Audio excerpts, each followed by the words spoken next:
Thank you for joining us today with Cindy Sherwood's podcast, Words for the Journey.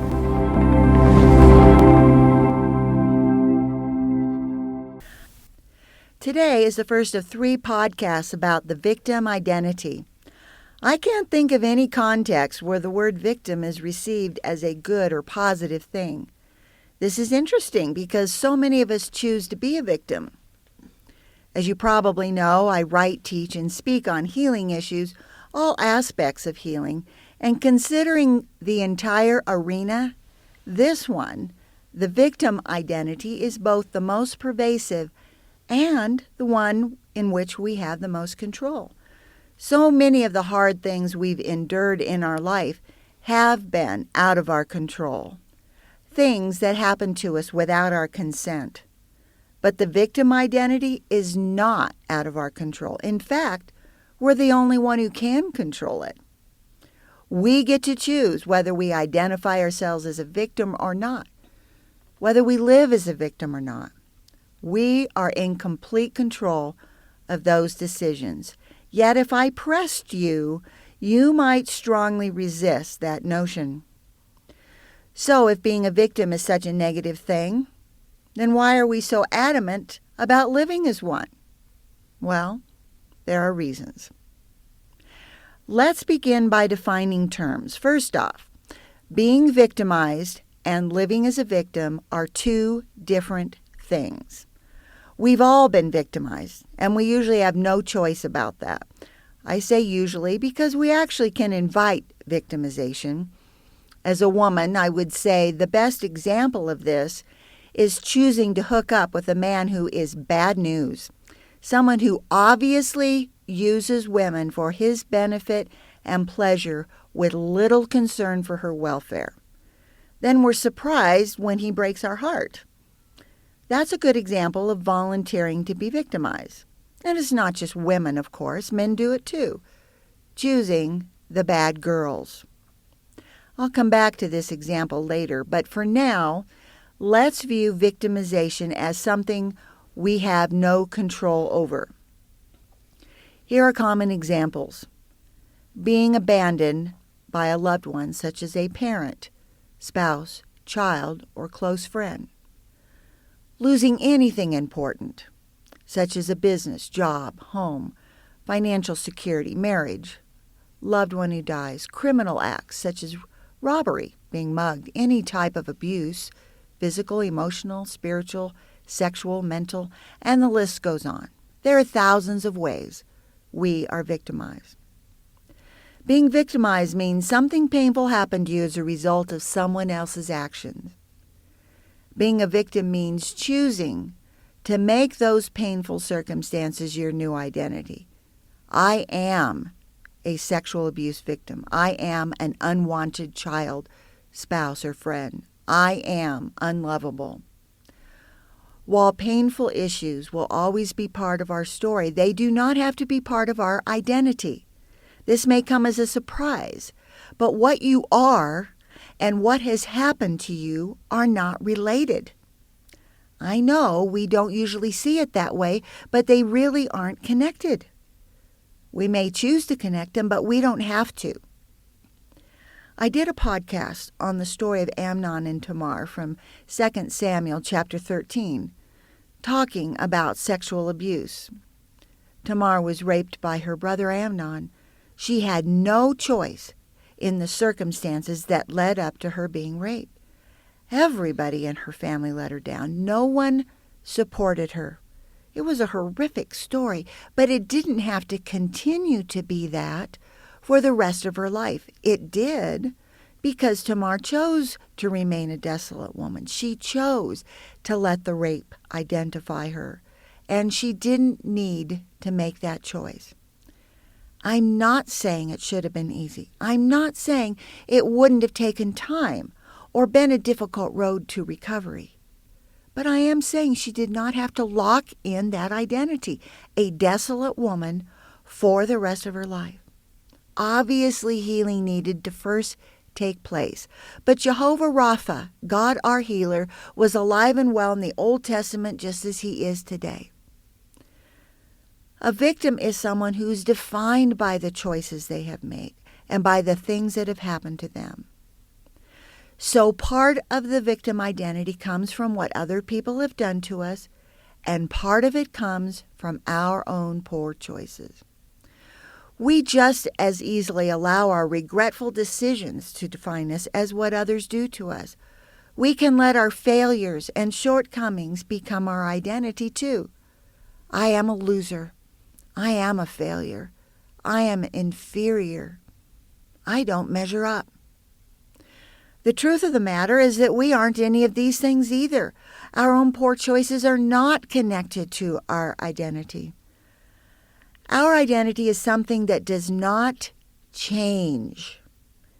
How we choose to view ourselves changes, but our identity never changes.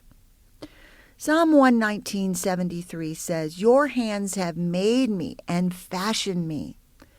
We are not a random blob of tissue that suddenly made an appearance on earth when we were born. We were thoughtfully created by God. Not a single one of us, including you, slipped by without God's creative touch. God is the one who thought of you in His mind and put you together in such a way that would be perfect for the life He has created you to live. That basic package, your gifts and attributes, strengths and weakness, your height, build, color, hair, eyes, gender, likes, dislikes, yep, all of it was by God's design. Since the beginning of time, since Adam and Eve, God has been making people. He alone has the power to create something from nothing. He alone created you. Yes, your mother's egg and father's sperm joined together, but that was an act designed by God. I never stop being amazed when I see and hold a newborn baby.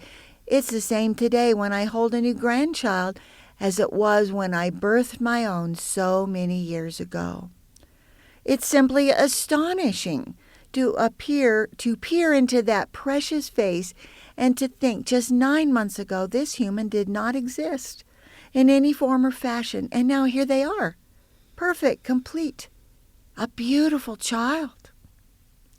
The birth of a child is always a miracle, and when you were born, it was a miracle too.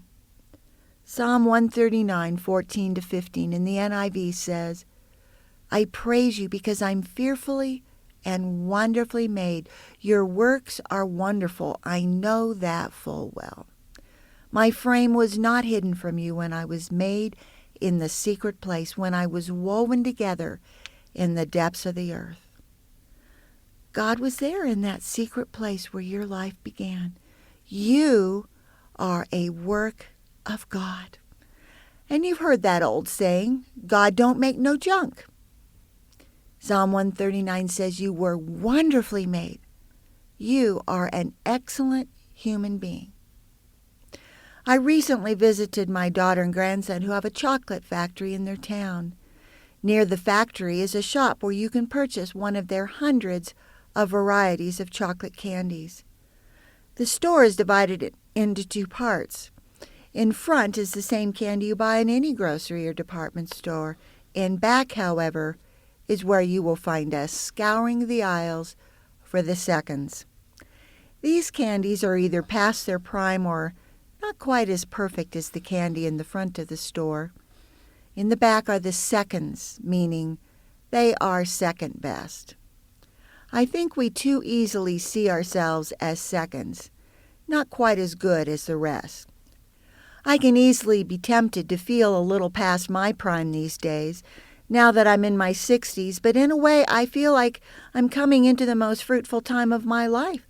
I've traveled some territories with God, lots of them, and I've learned a lot. I have more to give back today than ever. So whether you are still on the upside of life's curve or on the downside, like me, you still have full value. God has no seconds. We're all top quality, made just right. Some of us see ourselves like those chocolates marked seconds. We don't look as good for whatever reason, a little too small, a little too big or misshapen.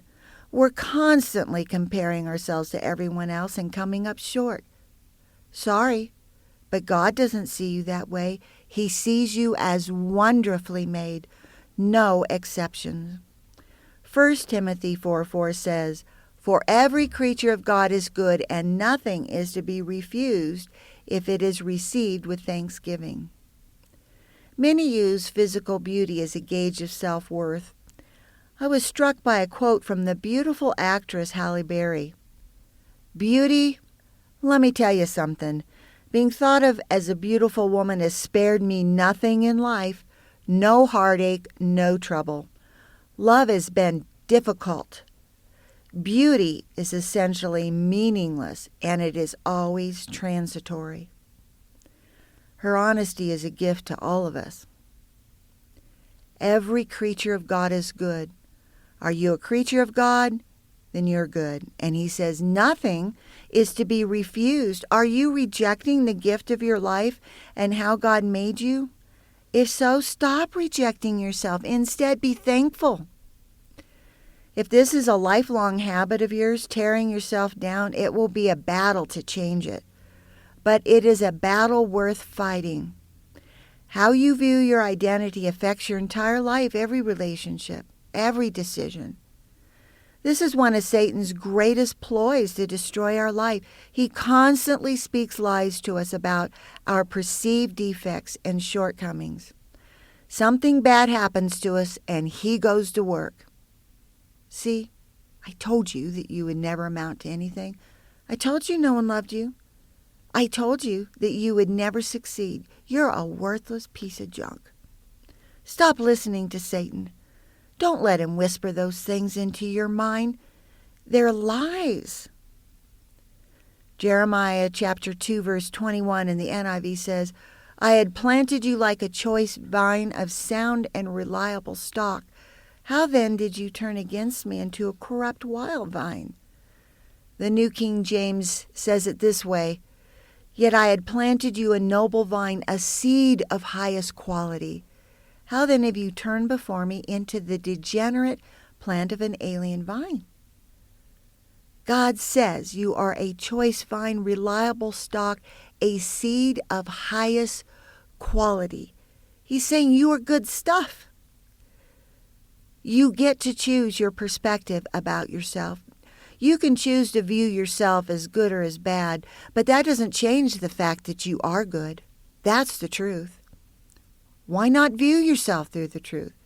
It will positively affect your life in every way.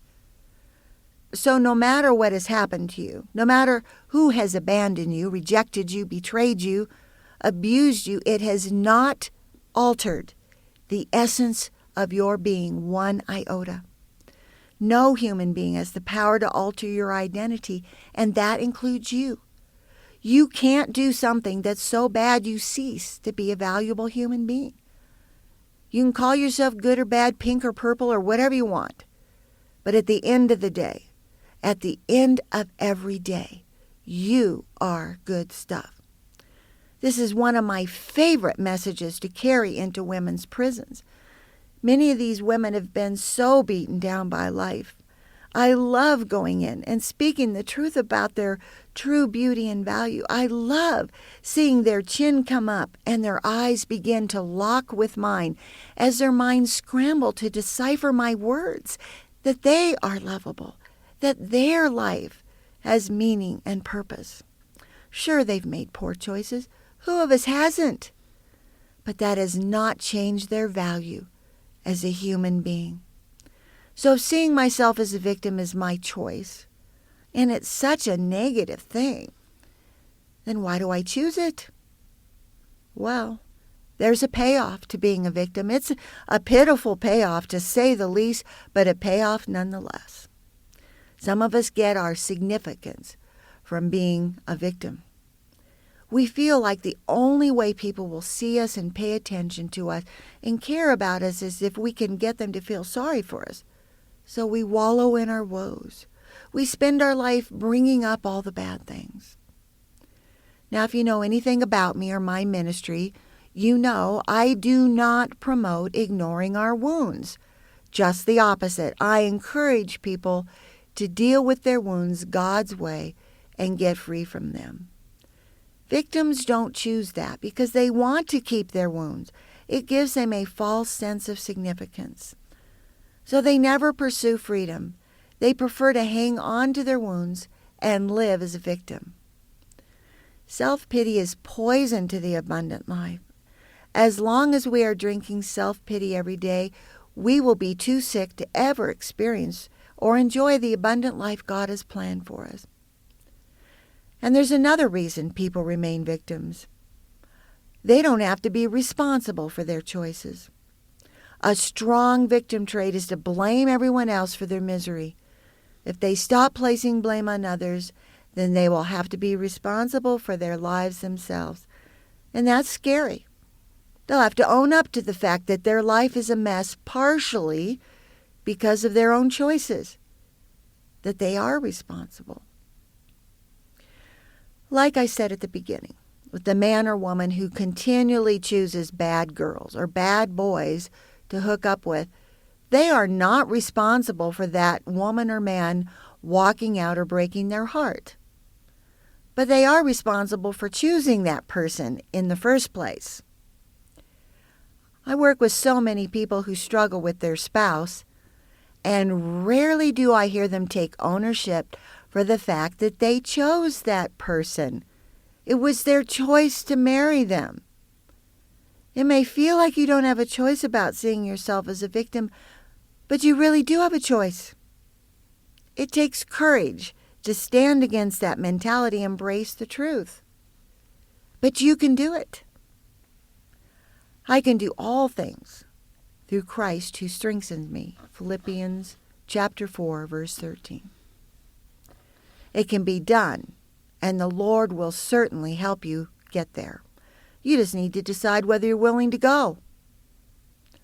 I invite you to listen to my podcast part 2 and 3 of the victim identity as well. All scripture is from the New King James Version, unless otherwise noted. Thank you for listening to Cindy Sherwood's podcast. Visit us on the web at hishealinglight.org to learn more about our ministry. Please consider rating us on iTunes or your other favorite music app. God's best to you today.